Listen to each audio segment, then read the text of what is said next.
Shalom a todos, amigos, muy buenas noches. Laila Tov Lekulam. Bienvenidos, mis amigos, para una nueva jornada de estudio del Tanaj. Vamos a estudiar Bezrat Hashem por los méritos de la salud, Refuah Shelema, Refuah Nefesh, Refuah Guf, de mi padre Jorge Gutiérrez Díaz, hijo de Lucía, y también de mi madre Doris Estela Rodríguez, hija de Gabrielina. Que Hashem les conceda Refuah Shelema, Refuah Nefesh, Refuah Guf, junto con todos los enfermos de Am Israel. Bueno, muy bien, muchachos, vamos a estudiar el día de hoy el capítulo 10, Perek Yud, de Melahim Bet. Listo, estamos ubicados en Segunda de Reyes, capítulo 10, para quien quiere seguir la lectura. Y a medida que vamos leyendo, vamos explicando como acostumbramos. Rápidamente, para ponernos en contexto, en el estudio anterior finalizamos con la muerte de Jezabel, ¿sí? La esposa del rey Acab. Vimos que Jehú fue hacia allá, ella fue arrojada desde la parte de arriba de su palacio, cayó, después se la pisó con el carro, ¿cierto? Y al final el capítulo anterior nos terminó diciendo que de Jezabel quedaron solamente el cráneo, las palmas y los pies. El resto del cuerpo no quedó nada porque los perros se la comieron. Cuando fueron a sepultarla, pues solo quedaba eso. De lo cual habíamos aprendido que todo tuvo que ver con una buena obra que hacía cuando pasaba un muerto, y es que ella agachaba la cabeza en señal de duelo. También con las manos ayudaba a cargar simbólicamente el ataúd, y con los pies pues obviamente caminaba en esas acciones. Entonces, por lo tanto, se salvaron partes de su cuerpo que habían estado comprometidas con una misma tan grande como lo es la sepultura. Y hasta ahí habíamos llegado en el estudio anterior. Ahora vamos a iniciar, como lo dijimos, en el capítulo 10. Nos dice así el Tanaj. Ahora bien, Acab tenía 70 hijos en Shomron. Por lo tanto, Jehú escribió cartas y las envió a Shomron, a los príncipes de Jezreel, a los ancianos y a los cuidadores de Acab. Y dijo: ahora bien, al mismo tiempo que les llegue esta carta, están con ustedes los hijos de su amo, y están con ustedes los carros de guerra y los caballos, y una ciudad fortificada y la armadura. Y tienen que ver ustedes cuál es el mejor y el más recto de los hijos de su señor y ponerlo sobre el trono de su padre. Entonces peleen por la casa de su señor. Y a ellos les dio muchísimo miedo y empezaron a decir: miren, 2 reyes mismos no pudieron mantenerse en pie delante de él. ¿Cómo podremos mantenernos nosotros mismos en pie? Entonces, recordemos, para un poquito ponernos en contexto, se están refiriendo a Jehú, que fue ungido como rey de Israel, ¿cierto? Y él había acabado con los reyes anteriores que había tanto en Yehudá como en Israel. El mismo día los había herido, uno alcanzó a huir y llegó hasta otra ciudad, pero allá también murió. Entonces, aquí nos está diciendo que ahora los hijos de Acab deben tomar posesión del reinado, pero todos están con miedo, toda vez que Jehú, el que ya dijimos, había asesinado a los 2 reyes anteriores. Entonces dijeron: si no pudieron ellos mantenerse en pie con todo el ejército, con todo el poderío, con toda la caballería, pues ¿cómo vamos a poder nosotros, que somos unos muchachos? ¿Cierto? Entonces sí, claro, se tenía allí un miedo. Por consiguiente, el que estaba sobre la casa y el que estaba sobre la ciudad y los ancianos y los cuidadores enviaron a decir a Jehú: somos tus siervos y todo lo que nos digas lo haremos. No haremos rey a ninguno. Lo que sea bueno a tus propios ojos, hazlo. Por lo cual, él les escribió una segunda carta y dijo: si ustedes me pertenecen y es mi voz la que están obedeciendo, tomen las cabezas de los hombres que son hijos de su señor y vengan a mí mañana a esta hora a Jezreel. Ahora bien, los hijos del rey, 70 hombres, estaban con los hombres distinguidos de la ciudad que los estaban criando. O sea, estamos hablando de que tenía una descendencia bárbara Acab, ¿no? 70 hijos. Y aconteció que tan pronto como a estos les llegó la carta, se pusieron a tomar a los hijos del rey y a degollarlos, a 70 hombres. Después de lo cual pusieron sus cabezas en cestos y se las enviaron a él en Jezreel. Tremendo, ¿no? Ahí en ese caso, digamos que fue el pueblo mismo que tomó la cabeza de sus líderes dañados, corruptos, idólatras, en este caso puntual, referido a Acab, y ejecutaron pues la venganza de Hashem. Un episodio parecido vimos en el libro de Shmuel Bet, ¿cierto? Por allí cuando hubo una hambruna en Israel, el Tanaj nos había contado referente a que David Amelech tuvo que pasar 3 años de hambruna y no pudieron averiguar qué era lo que pasaba hasta el tercer año que el Urim Betumim reveló que había un problema con la sepultura de Shaul y que a su vez eso venía porque Shaul había asesinado a los sacerdotes en la ciudad de Nob. Entonces, en ese momento, digámoslo de una forma más kasher, se seleccionaron descendientes de Shaul al azar, pues no al azar, los seleccionó el Aarón HaKodesh y fueron colgados y eso sirvió de un gran testimonio en Israel, que, lo dijimos, en su momento 150.000 personas llegaron del mundo a Israel, vieron lo que había sucedido con los hijos de Shaul, que el pueblo mismo tomaba venganza por sus muertos y así lo aprobaba Kadosh Baruj Hu y dijeron este es un pueblo al cual nos podemos unir. Y esos 150.000 eran todos los canteros y los transportadores que ayudaron con la construcción del Bet HaMikdash. ¿Sí? Entonces en su momento lo dijimos cuando estudiamos la construcción del Bet HaMikdash.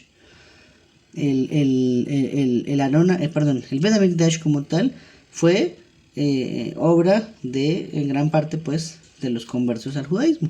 ¿Sí? Eso es un buen mérito para nosotros que no nacimos judíos. Muy bien. Vamos a hacer un análisis de algunas cosas hasta este versículo, ¿cierto? Lo primero es aclarar que los 70 hijos de Ahab no eran hijos de Jezabel también, ¿no? Porque si bien ella era una persona muy influyente y seguramente la esposa principal del rey, no era la única esposa. Ahab tenía otras esposas, ¿sí? Por lo tanto, ahí sí se puede explicar como 70 hijos. De otra forma, pues una sola mujer, un poquito difícil que pudiera tener tantos niños. Ahora lo que sucede, pues como ya estuvimos leyéndolos, que Jehú entonces se encarga de masacrar a todos esos hijos de Ahab que vivían en Shomron y nunca debieron haber heredado el trono de Israel. ¿Sí? Entonces la descendencia de Ahab se exterminó en un solo día. Tremendo, porque al final de todo lo que queda uno en la vida, una parte para revestirse de inmortalidad, dice el Zohar HaKadosh, es dejar hijos en este mundo, que continúen con el legado de uno, con el nombre de uno, con las vidas de uno, ¿cierto? Entonces, ahí como que Ahab no fue que fuera una persona buena, tenía cosas buenas, tenía cosas malas, como estudiamos en su momento, pero pesaron más las malas, impulsada por su esposa Jezabel. Y eso lo llevó, pues, a que incluso su descendencia fuera exterminada en un solo día. Eso no fue muy bueno, no fue muy bueno lo que pasó allí. Ok, lo segundo, por decirlo de alguna manera, ¿cierto? Jehú les está diciendo, nombren a un rey y que venga hacia acá. O sea, técnicamente les está diciendo, ustedes son capaces de defenderse solitos, entonces podemos hacer una guerra. Sí, en palabras como más actuales, todos ustedes contra mí, como quieran, quiero. Sí, ok. Pero al final pues nadie se atrevió a tomar partido porque todos le tenían miedo a Jehú. La casa de Ahab en ese momento, dicho sea de paso, dicen los Jajamim, controlaba la fuerza militar y dominaba la capital del reino, ¿cierto? Que era Shomron, Samaria, en el norte de las 10 tribus. Esa ciudad específicamente era fuerte y era muy fortificada y había resistido ya numerosos asedios y nunca se había rendido. ¿Sí? Entonces, pues técnicamente la descendencia de Ahab podía defenderse de Jehú, pero Hashem hizo que el miedo cayera sobre ellos, parecido a algo así en la Parashá Ki Tavo. La Torah nos dice por allí en Devarim capítulo 28 que saldrán contra ti por un camino, pero huirán por 10 caminos diferentes, ¿cierto? Entonces así tenemos que Jehú, al perseguir a los hijos de Ahab, al estarlos cazando, los hizo entrar en confusión, en miedo, en desánimo, y pues terminó en que todos fueron asesinados, ¿sí? Okay. Listo.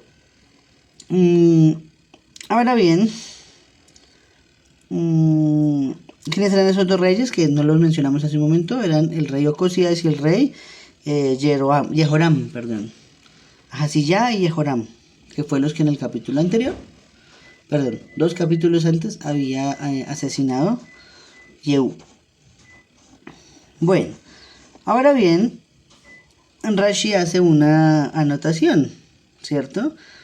Nos está diciendo que las cabezas iban en macetas. O sea, pensemos en esas macetas donde se siembran plantas hoy en día.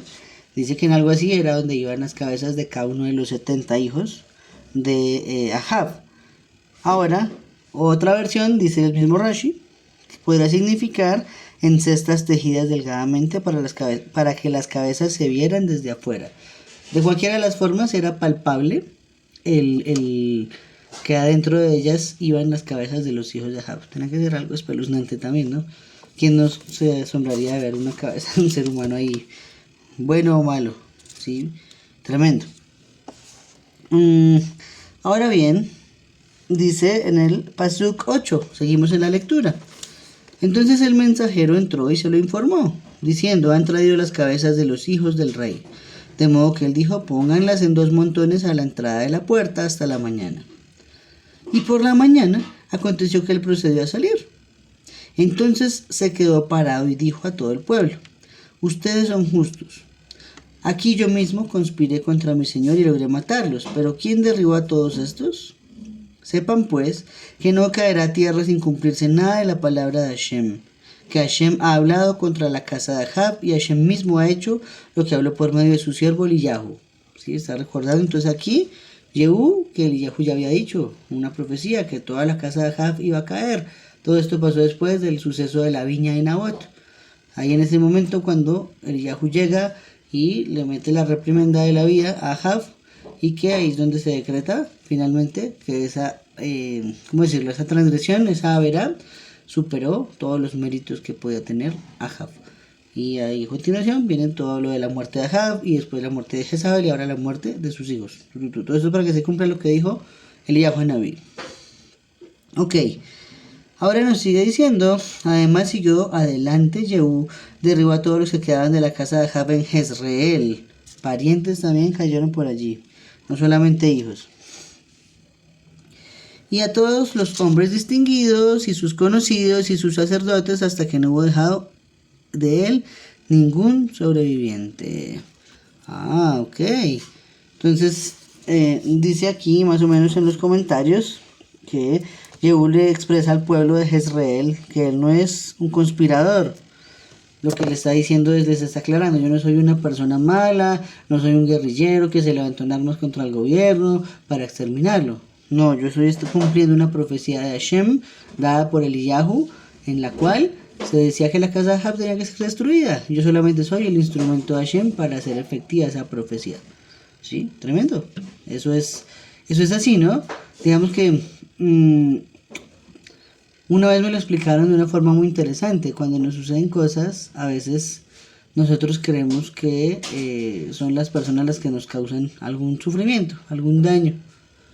Pero eso se parece, por ejemplo, a cuando una persona golpea con el palo a un perro, ¿cierto? ¿El perro contra quién pelea? ¿Contra el palo o contra el que le pegó con el palo? Entonces, así mismo, el daño no se lo hizo el palo al perro, sino el que se lo lanzó.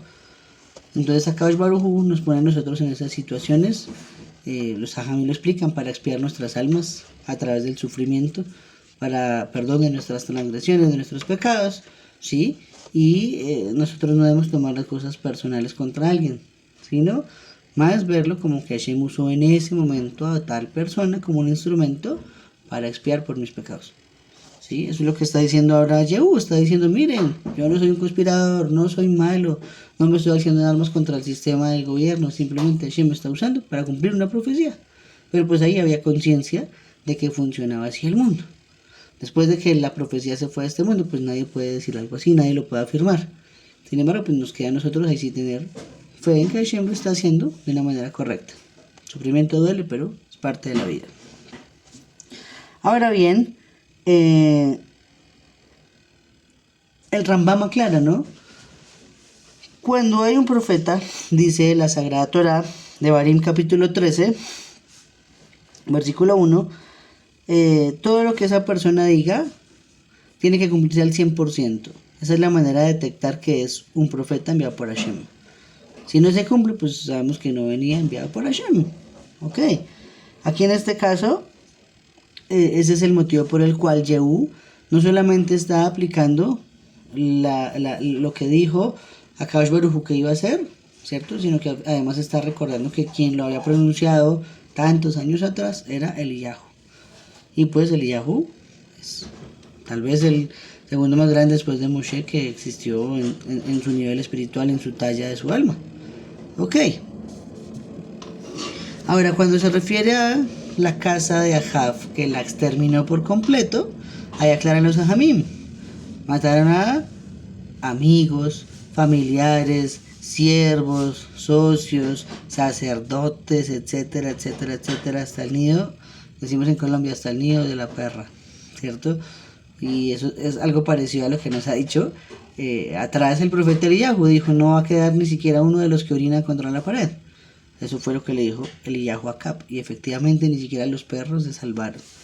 Todo lo que tenía que ver con Ahab quedó exterminado de este mundo. Ahora vamos a hablar de algo interesante sobre Ahab en unos versículos más adelante, sobre la gravedad de su idolatría, porque fue castigado de esa manera por Akadosh Baruj Hu.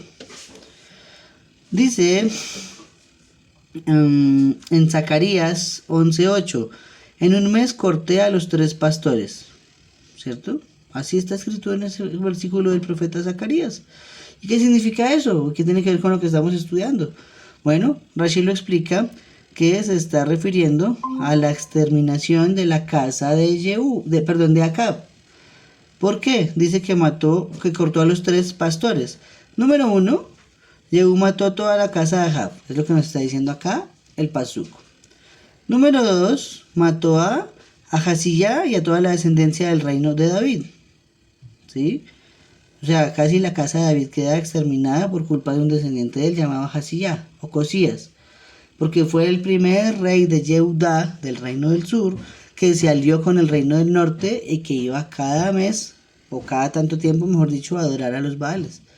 ¿Sí? Hasta ahora había sido siempre una disputa.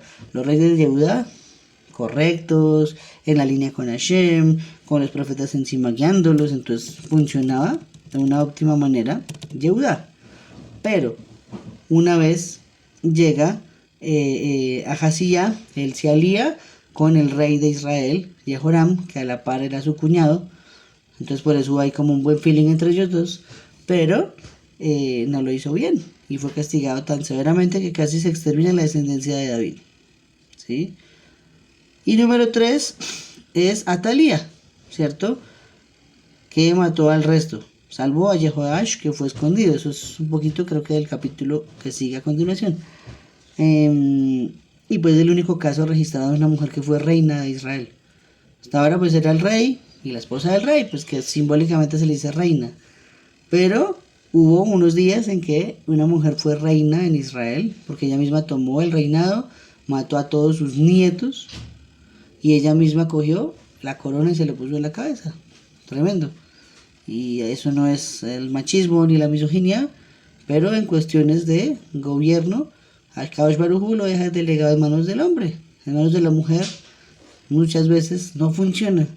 Hay hasta un Mishle que lo dice, que es una de las cosas por las que tiembla la tierra. En el Mishle, si no estoy mal, capítulo 30, las palabras de Agur, del rey Shlomo, escribe, la tierra se sacude por 4 motivos. Uno de ellas es cuando una mujer gobierna. Porque es muy diferente el rigor con el que una mujer puede juzgar que la bondad que un hombre puede expresar al mando del reino de Israel.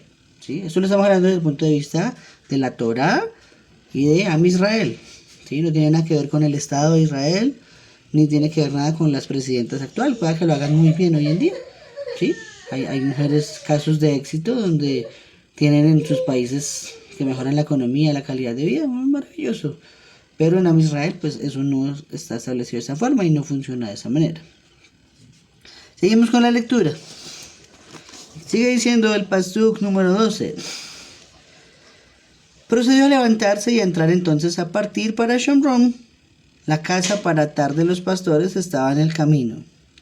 Y Jehú mismo entró a los hermanos de Ocosías, el rey de Yehudá, cuando les dijo, ¿quiénes son ustedes? Entonces ellos dijeron, somos los hermanos de Ahaziyah, y vamos bajando para preguntar si todo les va bien a los hijos del rey y a los hijos de la dama. Inmediatamente dijo él, prendan los vivos. De manera que los prendieron vivos y los degollaron junto a la cisterna de la casa para atar a 42. Y él no dejó que quedara ni uno solo de ellos. O sea, 42 hijos del rey David, o descendientes pues del rey David, fueron asesinados acá por ser aliados de Ahazía, que se desvió de Akadosh Baruj Hu, el único creador, y se fue detrás de los Baales. Es grave, ¿no? Es un efecto que trae sobre nuestras vidas las decisiones que tomamos. Incluso en nuestros padres puede repercutir, pero más que todo en nuestros hijos. ¿Sí? Una sola acción que nosotros decidimos cambiar en nuestra vida puede ser vital. Una sola acción que no decidimos cambiar también puede ser vital. Se me ocurre a mí, ¿cierto? Que si mató a 42 probablemente fue porque con la idolatría se profanó el nombre de Hashem de 42 letras, el que está encriptado en el Anamejor. Entonces, por lo tanto, viéndolo de esa manera, tendría sentido que por cada letra de Hashem exigiera una vida de la casa de David en retribución por haberse desviado de la Torah. ¿Sí? Ahí vemos que estaban inocentes, no sabían de las noticias, no habían redes sociales, no hay noticieros, no hay televisión, ¿cierto? Porque si saben que Jehú hubiese matado a su padre Ocosías y a el rey Jehoram, hubieran huido y no le hubieran dicho nunca, nosotros somos familiares de Ocosías, ¿cierto? No hubieran ido a venderse ellos mismos como carne de cañón. Ok, ahora sigue diciendo el Tanaj, versículo 15. Al ir pasando desde allí, llegó a encontrar a Jehonadab, hijo de Rehab, que venía a su encuentro. Cuando lo bendijo, él de consiguiente le dijo, ¿es tu corazón recto conmigo como mi propio corazón lo es con tu corazón? A esto Jehonadab le dijo, lo es. Si lo es, dame tu mano. De manera que él le dio la mano. Con eso Jehú lo hizo subir al carro consigo. Entonces dijo, ven conmigo. Sí, y ve cómo no tolero la rivalidad respecto a Hashem. Y lo hicieron seguir montando con él en su carro de guerra. Oh, tremendo, ¿no? Entonces nos está diciendo que a este hombre que se encuentra en Jehonadab, él viene a aliarse ahora con Jehú, ¿sí? Por tanto que ahí se ve que su relación era amistosa porque por eso se dieron la mano, ¿sí? Rashi también dice que le dio la mano para subirlo al carro, puede ser. ¿Quién era Jehonadab? ¿Cierto? Porque hasta ahora no habíamos escuchado de él ni de su papá que se llamaba Recab. Bueno, vamos a tratar de explicarlo. Los jajamim nos dicen que este hombre Jehonadab, hijo de Recab, era un individuo digno y no tenía vínculos políticos ni con Ahab ni con Acasiah. Y la gente de su clan continuó sirviendo a Hashem con devoción muchas generaciones, ¿cierto? Jehú necesitaba su apoyo moral más que político. Entonces estamos hablando que no era una persona relacionada con el reinado, ¿cierto? Ni con la economía, pero era una persona muy influyente por su buen nombre dentro de Israel, ¿sí? Jehonadab. Entonces, a partir de ahí, pues se aprende también, ¿no? Que un líder puede estar ejecutando de la manera que él cree que es correcta, pero necesita estar rodeado de buenos consejeros, necesita estar rodeado de personas que pesen, que su nombre sea limpio. Ok, si no hay nombre limpio y está rodeado de los mismos de siempre, los mismos de todos los años, los mismos de todos los gobiernos anteriores, los mismos de las direcciones anteriores, no está haciendo nada porque al final está solo repitiendo error tras error, tras error, tras error. Ok, ahora nos dice así, vamos en el Pasuk 17. Y lo hicieron seguir montando con él el carro de guerra. Por fin Jehú llegó a Shomrom. Ahora se puso a derribar a todos los que quedaban de Ahab en Shomrom hasta que los hubo aniquilado conforme a la palabra de Hashem que él había hablado a Eliyahu. ¿Sí? Ok. Dicen los Jajamim que la ciudad estaba abierta ante él, ya que nadie se atrevía a interponerse en su camino. Jehú era tan temido por todos a partir de lo que hizo que nadie se atrevía a meterse con él. ¿Sí? Ok. Incluso, dice, los Jajamim tuvo que haber matado a quienes asesinaron a los hijos de Acab, aunque él pidió que los entregaran en unas canastas sus cabezas, y lo hicieron, aún así los mató. ¿Por qué? Porque pues no eran personas de confiar. ¿cierto? Eran siervos de los hijos de Ahab, los mataron. Ahora se pusieron al servicio de Jehú, pues es probable que no fueran leales y tocaba exterminarlos también. Está hablando de lo rígido que fue esta limpieza que hizo Jehú. Y aún así, vea que uno diría, Jehú está viniendo haciendo cosas como lo ordenó Hashem, buenas, ¿cierto?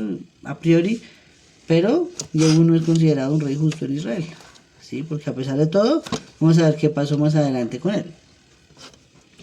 Ok, y ahora viene una jugada maestra, ¿no? Dice así, Jehú juntó toda la gente y les dijo, Ahab por una parte adoró a Baal un poco, Jehú por otra parte lo adorará muchísimo. Así es que ahora llamen a mí a todos los profetas de Baal, a todos sus adoradores y a todos sus sacerdotes, que no falte ni uno solo, porque tengo un gran sacrificio para Baal. Quien quiera que falte no seguirá viviendo. En cuanto a Jehú, él actuó con astucia engañadora, con el propósito de destruir a los adoradores del Baal. Tremendo, ya hace una convocatoria muy llamativa, mucho más, ¿cómo decirlo? De más marketing elaborado, para que no falte nadie a una reunión en honor a un ídolo. Entonces, claro, esa era la perfecta ocasión para reunirlos a todos. Y Jehú pasó a decir, santifiquen a una asamblea solemne para Baal. Por consiguiente la proclamaron. Después de aquello Jehú envió por todo Israel de modo que entraron todos los adoradores de Baal y no quedó ni uno de ellos que no entrara. Y siguieron entrando en la casa de Baal y la casa de Baal llegó a estar llena de bote en bote. Tener una casa para Baal en Israel, ¿no? Eso es algo de lo que da tristeza hoy en día, ¿sí? Porque en el territorio de Israel no existe una prohibición para las casas de idolatría. Lamentablemente, cuando se funda el Estado de Israel en el año 1948, eso se fundó sobre leyes de las naciones, no sobre leyes de la Torá.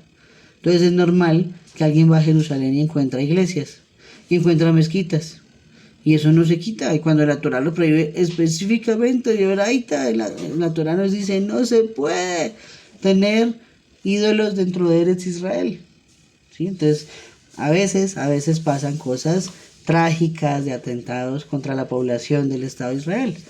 Y todos lo vemos como algo malo. En realidad, bueno, solo Hashem lo sabe, pero yo lo veo con los ojos de que es Hashem limpiando su tierra, porque así como lo hizo con Yehoshua en la conquista de Canaán, hasta que la tierra fue totalmente de todo Israel, pues seguramente así será y se repetirá hoy en día, ¿sí? Todos tenemos presentes esos ataques del año 2023 cuando estábamos en Simchat Torah, ¿cierto? Y todo el mundo lo ve como algo malo. Miren, yo personalmente no lo veo como algo malo, porque las personas que asesinaron, el 95% estaban en fiestas a otros dioses, en rumbas, en parrandas en Israel, en pleno día de Simchat Torah. ¿Ustedes creen que eso le dolió a Hashem? Estoy seguro que no le dolió a Hashem. Lo hizo de hecho como parte de su ira, que los sacó de la tierra. Pues la Torah dice, los vomitaré de mi tierra si no cumplen mis mitzvot. Pues esas personas fueron asesinadas por una limpieza que decretó Hashem. Pero aún todavía hoy en día muchas personas que leen Torah y siguen Torah se lamentan por eso que pasó. Yo la verdad no los entiendo. Ok, tendrán sus razones, pero si hubieran metido a una sinagoga y hubieran matado gente que estaba en Simchat Torah, eso era otra voz. Ahí sí era algo muy delicado, algo muy grave. Pero eran personas que estaban en una fiesta electrónica. Ay, Hashem bendito. En la tierra de Israel no aprendemos de los errores. Pasaron en la época del Tanaj y siguen pasando hoy en día. Entonces, aquí aquí Jehú está haciendo una limpieza de los profetas del Baal. Y es muy astuto, de hecho, porque es una convocatoria espectacular. Ahora sigue diciendo, él ahora dijo al que estaba sobre el guardarropa, saca prendas de vestir para todos los adoradores de Baal, de manera que él les sacó el atavío. Entonces Jehú entró en la casa de Baal con Jehonadab, hijo de Rehab. Ahora dijo a los adoradores de Baal, busquen cuidadosamente y vean que no haya aquí con ustedes ninguno de los adoradores de Hashem, sino únicamente los adoradores de Baal. Por fin entraron para ofrecer sacrificios y ofrendas quemadas, y Jehú mismo apostó 80 hombres afuera a su disposición y pasó a decir, en cuanto al hombre que escape de los hombres que estoy poniendo en manos de ustedes, irá el alma de una por el alma del otro. O sea, entonces a estos 80 guardias, por decirlo de una manera, les dice Jehú, si ustedes los dejan salir corriendo, paga cada uno con su vida, porque acá no puede sobrevivir es nadie. Nadie puede sobrevivir. Tremendo, ¿no? Vamos a hacer un paréntesis acá. Listo. Identificar a un idólatra es muy difícil. ¿Sí? Aquí no fue la excepción. A pesar de que la gente era mucho más inclinada por la idolatría, por razones que ya hemos estudiado anteriormente, aún así habían personas que seguían haciendo idolatría escondida. Caso, el rey anterior de Yehuda, Ahazía, que lo hacía en secreto y subía a Samaria en vez de que todos vinieran a Jerusalén en la Shalosh Regalim. Ok. Entonces aquí, dicen los Jajamim, este es un plan brillante, porque al reunirlos a todos en un solo lugar y al tiempo, se aseguró de erradicar el culto de Baal para siempre en Israel. ¿Sí? Fue una jugada maestra que hizo Yehú. Y dice la Gemara, Masejet Sanedrín, página 102. Un pacto se hace con los labios. ¿Sí? También un pacto se puede hacer de labios. Sobre todo en la época antigua eso valía mucho. Hoy en día eso se ha desvirtuado en nuestra sociedad. La gente da su palabra y no la cumple. Horrible, yo no estoy de acuerdo con eso. Para mí la palabra pesa mucho, mucho pesa una palabra. Dígame a mí que peleo a veces con mis clientes por lo mismo. ¿Sí? Yo no permito que mi cliente me diga una cosa y me cambie las cosas a mitad de juego. Me pongo muy enojado. La verdad, si me quieren ver enojado a mí, cámbienme las condiciones de un negocio. Eso me enoja a mí mucho. Ok. Dice Masejet Gemara. Masejet Sanedrín. Un pacto también se hace con los labios, como dijo Yehú. Ahab adoró poco a Baal, pero Yehú le servirá mucho. Bueno, ¿qué significa eso? Aquí se está refiriendo al cuidado de la lengua cuando uno habla. ¿Sí? Aunque no era su intención, en realidad, adorar al Baal, jamás fue la intención de Yehú. Aún así, una vez que la afirmación salió de sus labios, comenzó a seguir el camino a su cumplimiento. ¿Sí? Porque cuando uno pronuncia algo, eso queda en el inconsciente, en el subconsciente, y va desarrollando algo en uno hasta que uno finalmente lo lleva a la acción. ¿Sí?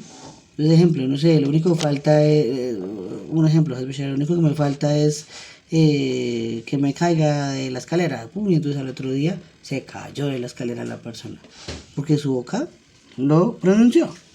¿Sí? Entonces así mismo, aunque Yehú no tenía la intención de adorar al Baal, la Gemara dice, todo siguió a que terminó adorando al Baal finalmente, o no al Baal, pero sí por lo menos a la Abasara, que representaba el otro lado, que era el culto de los becerros de oro de Jeroboam. ¿Sí? Por ello, es que nos va a decir el versículo 30 de este mismo capítulo. El Tanaj nos dice, Yehú no tuvo cuidado de andar en la Torá. A pesar de que hizo esto bueno, no anduvo en la Torá. Ni se apartó de los pecados de Jeroboam, el que hizo pecar a Israel. Entonces aquí estamos viendo dos contrastes entre dos situaciones diferentes. ¿Cómo lo explican los Jajamim? Hay una amplia diferencia entre el culto de Ahab, el partido de Acab, digámoslo de esa forma, y el partido de Jeroboam. Tengamos presentes esos dos nombres. Jeroboam y Acab son dos de los tres reyes que perdieron el mundo venidero. El tercero es el rey Menashe. Todavía no lo hemos estudiado, será un tema de más adelante. ¿Cuál es la diferencia? Los que adoran al Baal son idólatras en todos los aspectos, ¿sí? Porque eso es una deidad que tiene un nombre aparte, una imagen, y unos servidores aparte, y un orden aparte, y un libro aparte, y todo es aparte. ¿Listo? Eso es idólatra totalmente el adorador de Baal en la generación de Acab. Pero es diferente en cuanto a Jeroboam, ¿sí? Ahí sí no hay dudas, porque Jeroboam jamás adoró a un Dios que no fuera Hashem. Sí cometió un error, que fue reducir a Hashem. ¿Cómo así? En la época de Jeroboam, nadie adoraba al becerro de oro pensando que el becerro de oro era un dios. No, ellos creían que le estaban rezando a Hashem. Y hacían las bendiciones, y hacían el rezo, y seguramente los sacrificios, ¿cierto? Pero de una forma en que no se debe servir a Hashem, porque Hashem prohíbe hacer una imagen y postrarse ante ella. Entonces, a pesar de que ellos en su cabeza y en su conciencia creían que estaban sirviendo a Hashem y alabando solo a Hashem, pues estaban en realidad haciendo una ofensa gravísima a Hashem, porque Hashem no lo podemos cuantificar. Hashem es infinito. Hashem no tiene forma. Si Hashem tuviera forma, sería un ser limitado como lo somos nosotros, que tenemos 5 dedos y no podemos sacarnos más. Nadie se puede sacar un sexto dedo. Nadie. ¿Cierto? Porque somos seres finitos, seres limitados. Pero Akadosh Baruj Hu, precisamente uno de los principios de fe del judaísmo es no tiene cuerpo ni forma de comparación al cuerpo. Porque si fuese así, entonces sería un ser limitado, como somos nosotros, un ser cualquiera. Y Hashem está por encima de todo. ¿Mm? Entonces es una diferencia marcada. ¿Sí? Y eso se explica desde un versículo que estudiamos anterior. En el libro de Melahim Aleph, en Primera de Reyes. A propósito, estos videos todos están colgados en nuestro canal de YouTube para que los quiera ver. Ahí están todos desde hace 3 años que empezamos este proyecto. Decía allí en ese capítulo que dijo el profeta Eliyahu dijo, si Hashem es Elohim, síganlo. Pero si es Baal, síganlo. ¿Cierto? Entonces los Ajamim se encuentran ahí en ese, ¿cómo decirlo? En esa explicación de tener que aclarar que es diferente el Baal a los becerros de oro, porque el Baal sí es idolatría, los becerros de oro no es idolatría, pero es una ofensa a Hashem por haberlo reducido a una imagen. Y Hashem no puede ser cuantificado. ¿Listo? Entonces, por eso es que referente a Baal, Eliyahu dice de sentido celo por Hashem, porque la gente adoraba a otro Dios distinto.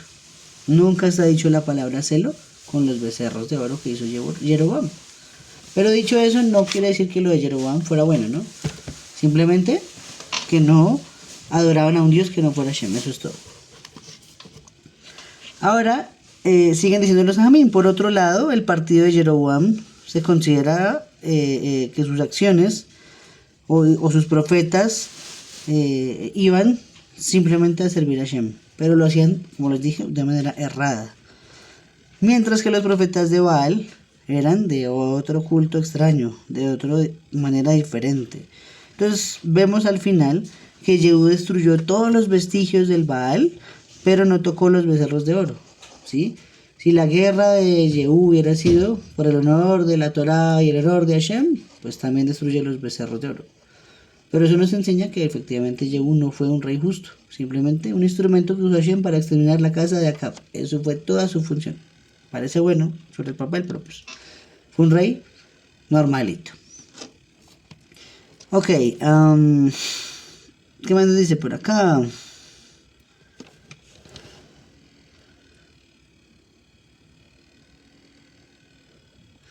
Ok, da aquí una aclaración adicional a los Ajamim. Dice, ejemplo, los adoradores del becerro de oro en la Torá.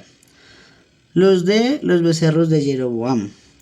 Y el terafim que hizo Mijaya en la época de los jueces, no tenían otra idea que estar sirviendo al Elohim de Israel con forma desobediente y merecedora de muerte. Eso merece muerte, ¿no? Eso no está bien.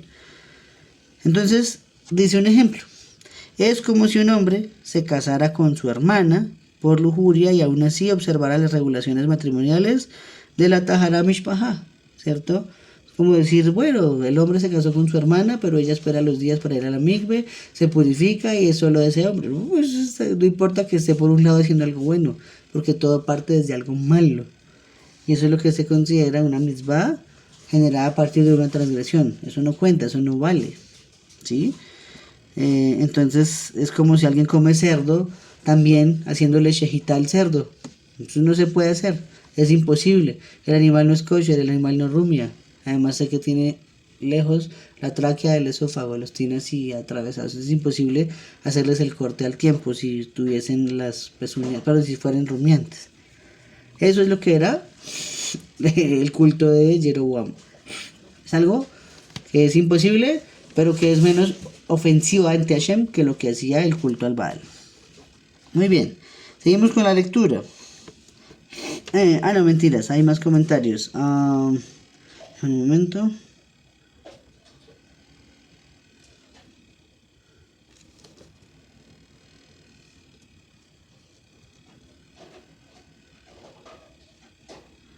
Ok.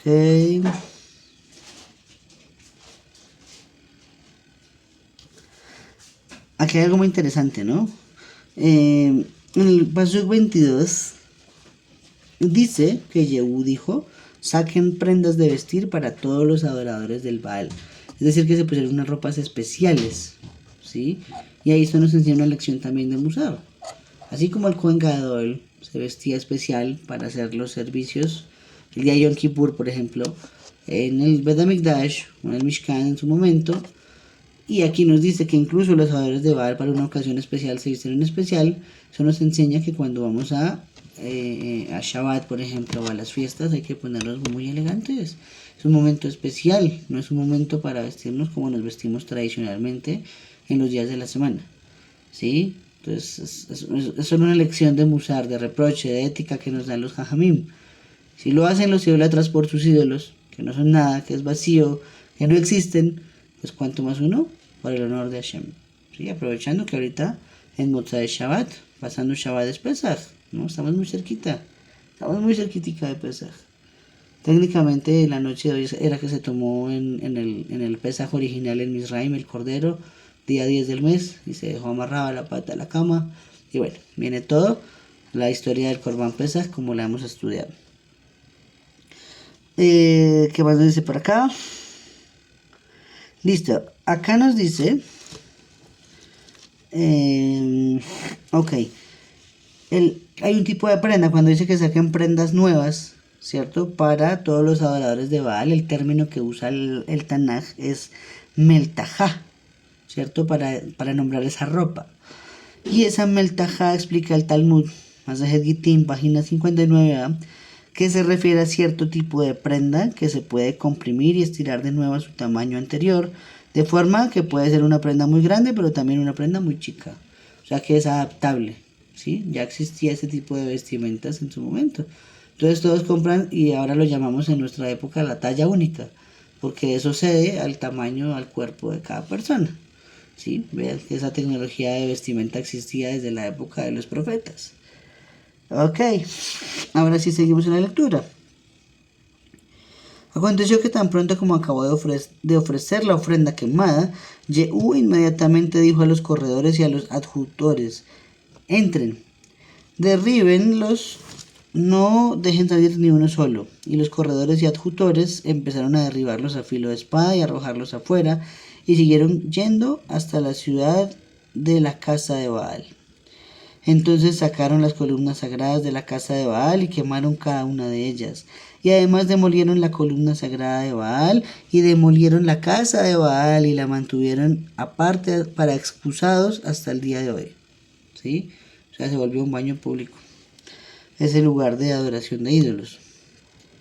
Así exterminó Yehú a Baal de Israel. Fue solamente de seguir los pecados de Jeroboam hijo de Nebat, con que él hizo pecar a Israel, de lo que Yehú no se apartó, es decir, los becerros de oro, de los cuales uno estaba en Betel y uno en Dan. En consecuencia, Hashem dijo a Yehú, por la razón de que has obrado bien y hecho lo que es recto a mis ojos y conforme a todo lo que estaba en mi corazón, se lo has hecho a la casa de Ahab, hijos mismos hasta la cuarta generación se sentarán para ti sobre el trono de Israel. Ah, ok, tremendo, ¿no? Entonces, pues, mal que bien, las acciones que hizo, aunque no fueron conforme a que fuera un rey justo, como pudieron ser los anteriores, lo llevaron a tener, por ejemplo, el mérito de tener una línea ininterrumpida de descendientes en el trono de Israel, hasta la cuarta generación, ¿sí? De hecho, fue la única desde que se separaron las 10 tribus del norte y se fueron de Jerusalén o lejos de Jerusalén, que duró más de 2 generaciones. Hasta ahora, ningún rey había gobernado en un linaje de más de 2 generaciones en el reino del norte. Jehú fue el primero y fueron 4. Esto es una nota importante para nuestro estudio. Ok. Acordémonos de algo muy importante, ¿no? Porque la gente no se apartaba del camino de Jeroboam. Porque bueno, o sea, vámonos a pensar un momento en perspectiva. Cada vez llegaban profetas a jalar las orejas a todo el mundo. ¿Por qué están adorando al Baal? ¿Por qué están adorando ídolos? ¿qué están haciendo? Eso no está bien, de todas las maneras y de todas las formas. Y seguía, y seguía, y seguía, así, o sea, una parte sería decir, bueno, el deseo por la idolatría era diferentísimo en ese momento, como ya estudiamos, pero, hombre, ¿no aprenden de todo lo que les están diciendo? Entonces, ¿cómo se explica? Eso se explica desde un pasuk del mismo Tanaj. Y tiene que ver con lo que hizo Jeroboam. Jeroboam lo que hacía era que tenía miedo de que el pueblo subiera a Jerusalén, ¿cierto? Si se acuerdan que lo estudiamos. En las 3 fiestas de peregrinación, Pesach, Shavuot, Sukkot. Entonces, claro, él decía, la gente cuando vaya al templo, vea lo grande que es, lo hermoso, cómo es el servicio allá adentro, a los levín cantando, a los sacerdotes haciendo el servicio, el patio de las mujeres, el Corban Tamid, los Corbanos de Musaf, el rey leyendo la Torah, todo el pueblo se va a quedar allá y ya no me van a reconocer como rey a mí. O sea que el ego del rey nos llevó a tener un exilio que todavía estamos viviendo hoy en día. El ego de cada rey de Israel. Tremendo. Sí, hoy en día es algo muy parecido. ¿Sí? Ustedes saben lo que yo pienso sobre la organización hoy en día de los líderes espirituales que hay en el judaísmo. Y es algo muy similar. Todos quieren tener el poder, todos quieren mandar más, todos quieren imponer leyes. Y eso se inventan y se inventan alajot como si pudieran legislar ellos solitos sin un Sanedrín. Y eso nos llevó al desorden que hay hoy en día en toda la humanidad, que existen como 10 Nusajim diferentes en el mundo, que es esa vergüenza, que es eso increíble, que a Hashem Sebaot de los ejércitos le guste el despelote. Eso sí, no me lo van a vender a mí, jamás en la historia de que está bien que el alajá sea diferente en todo el mundo, jamás, jamás me lo van a vender. Entonces, eso es lo que nos quiere decir, ¿no? Por miedo también, entonces Jehú no dejó de adorar los becerros de oro para que el pueblo no volviera a Jerusalén y él se quedara como un solo a la izquierda y todos volvieran al reinado de la casa de David. También dicen los Jamín, Jehú no regresó al servicio de Hashem en el Bet HaMikdash. En ese sentido se comportó como los reyes de Israel que hubo antes de él, ¿sí? Que no se comportaban, que no se consideraron adoradores de ídolos, sino adoradores de Hashem, solo que en un lugar diferente. Entonces ellos hacían Sukkot y Pesach y Shavuot, pero en Shomron, en Samaria, en la capital del norte. Eso no está bien, eso es sacar una ley diferente. Entonces, como con qué sustento legal coge Jeroboam y decreta esas cosas, y el pueblo entonces ahora lo hace al norte, pero también están sirviendo a Hashem, ¿sí? Esa es la misma alajá hoy en día, que el Ashkenazi lo hace así, que el Sefaradí lo hace así, que el Sadmar lo hace así, y todos están sirviendo a Hashem. No, papá, pero ¿cómo se les ocurre a ustedes que Hashem va a ser así de desordenado? No lo fue cuando habían profetas. ¿Ustedes creen que hoy en día que no hay un solo profeta sobre la faz de la tierra, Hashem va a estar de acuerdo con eso? Por favor, hay que poner sentido común aparte al estudio de la Torah. Ahora bien, Akadosh Baruj Hu, dice Rashi, le dijo a Jehú el mensaje por medio, de Joná. Aparece en escena otra vez el profeta Jonás, ¿cierto? Ya hemos hablado que él era el servidor del profeta Eliseo, el servidor de Elisha era Jonás, Joná.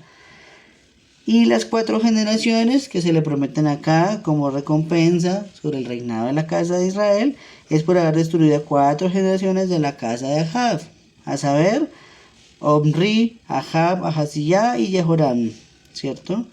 Esos eran los descendientes de Jehú que reinaron sobre Israel. Esos fueron los descendientes de Ahab, que reinaron sobre Israel. Como Jehú los exterminó, Mida que negues medida por medida, Hashem le otorga 4 reyes de Israel a Jehú, que son Jehoahaz, Jehoash, Jeroboam II y Zeharia. ¿Sí? Ok. Y precisamente dicen los Jamín, esta es la única dinastía del reino de Israel que duró 4 generaciones consecutivas, nadie más en todo desde la separación de las tribus. Y la Gemara también da una claridad de por qué Jehú no se separó del camino de Jeroboam. ¿Sí? Vamos a hacer un recorderis. Él vio un documento que había elaborado el rey Jeroboam y que incluso tenía la firma del profeta Ahiyá, ¿cierto? Donde se especificaba que Jeroboam estableció los becerros con autorización de los Jajamim. Yo no sé si se acuerdan que lo estudiamos en su momento. Pero cuando Jeroboam se lleva las 10 tribus al norte y se establecen en Samaria como la capital, Entonces él astutamente hizo un plan muy elaborado. Sentó un sabio con un malvado, un justo con un malvado, un justo con un malvado, justo con malvado, justo con malvado, y empezó a mover los hilos políticos y a decir, ¿ustedes están conmigo? Y todos, sí, sí, estamos con usted, porque Hashem lo escogió como rey de Israel. De hecho, lo que dicen los jajamim es que Jeroboam era un jajam impresionante. De otra forma, Hashem no lo hubiera escogido para reinar sobre 10 tribus, ¿cierto? Era impresionante. Pero el tipo, cuando ya tuvo el poder, cambió. Normalmente pasa eso. Por eso no todo el mundo está hecho para ser líder. No todo el mundo está hecho para ser rey, gobernante, jefe, como lo quieran llamar. No todo el mundo tiene madera para eso. Eso es difícil. El ego se lo empieza a comer a uno rápido. Pero, entonces, ¿qué pasó? Estando en esa reunión, después dijo, ¿me van a apoyar en todas las leyes que yo establezca? Y todos, sí, sí, lo vamos a apoyar. Incluso si yo les dijera que adoren un ídolo, y ahí ya los malvados dijeron, sí, sí, sí, y los justos dijeron, no, no, eso sí, no, ¿cómo así que se adora un ídolo? Y el de al lado le decía, el malvado le decía al justo, le decía, ¿usted cree que eso es verdad? No, eso lo se está haciendo es para probar si ustedes sí están de acuerdo con el nuevo rey, pero él es incapaz de ponerse aquí a adorar ídolos y a ponernos a todos a adorar ídolos. Conclusión, hicieron un documento firmado por todos los grandes de el Reino del Norte, donde aceptaban las condiciones que pusiera Jeroboam. Y luego él estableció que nadie podía subir a Jerusalén en las 3 fiestas, estableció una fecha diferente para hacer Sukkot, y estableció una ley que decía que cualquiera que cruzara el límite hacia Jerusalén, cualquiera que lo viera del pueblo podía matarlo sin consecuencias penales. Entonces nadie se atrevía a salir hacia Jerusalén porque era bastante probable que fuera asesinado y sin consecuencias. Esas son las maldades que hizo Jeroboam. Ya lo hemos estudiado, pero era muy importante acá aclararlo. Como estaba ese documento y estaba vigente y estaba firmado por los grandes de esa generación en la época de Jeroboam, pues seguía vigente todavía en ese momento. Por eso él no se volvió de adorar a los becerros. Finalizamos. Dice el versículo 32, en aquellos días Hashem comenzó a cortar a Israel pedazo por pedazo, y Hazael siguió hiriéndolos en todo el territorio de Israel, desde el Jordán hasta el nacimiento del sol, toda la tierra de Gilead, los Gaditas, los Rubenitas y los Menashitas, desde Aroer, que está junto al valle torrencial de Arnón, a una Gilead y Bashán. Y el resto de los asuntos de Jehú y todo lo que hizo y todo su poderío no están escritos en el libro de los asuntos de los días de los reyes de Israel. Por fin Jehú yació con sus antepasados y lo enterraron en Shomrom, y Jehoacaz su hijo empezó a reinar en lugar de él. Y los días que había reinado Jehú sobre Israel fueron 28 años en Shomrom. Ahí finaliza nuestro pasuk. Nos queda un par de notas más por decir. Lo primero, ¿cierto?, es que Hazael empieza a ingresar a Israel para herirlo. Aquí ya empieza a cristalizarse el exilio asirio, que fue el de las 10 tribus. Ojo, porque son 2 exilios diferentes. El de las 10 tribus pasó con este hombre Hazael, que se los llevó a todos 110 años antes de llevarse Nabucodonosor a los de Yehudá, ¿cierto? Y ya más adelante vamos a ver qué fue lo que hicieron, y cuando quedó la tierra vacía, cómo empezaron a poblarla a través de gente malvada, ¿sí? Eso lo vamos a ver ahora en capítulos posteriores. Pero esto sucede, dice Rashi, como una muestra de disgusto de parte de Hashem con Israel, que los hace caer en manos de los enemigos. Entonces eso nos pasa, cuando Hashem nos hace caer en manos de los enemigos, algo hay que examinarnos que estamos haciendo mal. Ok, y por otro lado, consecuencia de haber elegido vivir fuera del límite del río Jordán, que es el demarcado por la Torá cuando Moshe va rumbo a Eretz Israel, ¿cierto? Siempre Rubén, Gad y la media tribu de Menashe eran los primeros en ser atacados. Siempre estaban por fuera de los límites que había dejado Yehoshua y Moshe establecidos. Solamente fue porque ellos dijeron, tenemos mucho ganado y muchos niños, entonces necesitamos tierra, y esta tierra es muy buena. Siempre, consecuencia, eran los primeros en ser atacados y llevados al exilio. Y cierra los Jajamim diciendo este capítulo. Con eso nos despedimos. Desafortunadamente, la dinastía de Yehú también acumula muchas fechorías. Ahora para adelante vamos a ver los reyes descendientes de Yehú. Y tampoco tuvieron nada extraordinario. Hasta el punto de que el linaje termina después de 4 generaciones. ¿Sí? ¿Cómo sabemos que eso iba a pasar? Porque la Torah dice: yo castigo la maldad de los padres sobre los hijos hasta la 3ª y 4ª generación. Entonces Yehú, sí, era el rey de Israel, pero sus hijos no fueron ni siquiera cerca de lo que él fue, y eso que él no fue bueno. Pues, de ahí para adelante, ¿cómo serían de malvados que uno de ellos se llamó Jeroboam? Hágame el favor ustedes, se llamó Jeroboam. Como si alguien hoy en, no sé, se me ocurre, ¿no? Un judío le pone a su hijo Adolfo. O sea, hombre, ¿cómo le vamos a poner a Adolfo el nombre de un tipo que hizo el holocausto en la Segunda Guerra Mundial? Hombre, un man que causó un daño increíble en el judaísmo, en Israel, en el mundo, y la gente poniéndole un nombre a Adolfo a un hijo, increíble. Entonces así es parecido a un descendiente de Yehú que se llamó Jeroboam. Jeroboam II se llamaba así, ¿no? Jeroboam II. ¿Cómo lo vamos a poner inspirado en el mismo nombre del que hizo pecar a Israel? Que es nombrado en cada pasuk. El que hizo pecar a Israel, el que hizo pecar a Israel, el que hizo pecar a Israel. Entonces, increíble. Entonces, al final, como todos conservaron, o se conservaron más bien en el pecado de su padre, Yehú, con los becerros de oro, pues, consecuencia, responsables cada uno por su deficiencia espiritual, Hashem solo los dejó hasta la 4ª generación, como dice los 10 mandamientos. ¿Listo? Bueno, entonces con esto finalizamos el estudio por el día de hoy. Estuvimos en Melahim, capítulo 10, ¿no? Melahim Bet, de Segunda de Reyes. La idea entonces, no sé si la próxima semana tengamos el estudio. Estamos en Hol HaMoed de Pesach. Voy a tratar, pero es que no sé si tenga que viajar. Entonces, si no, pues tendremos el estudio en el horario habitual a las 8 de la noche. Si no, entonces la siguiente semana estaremos hablando del 22 de abril. Retomaríamos el estudio.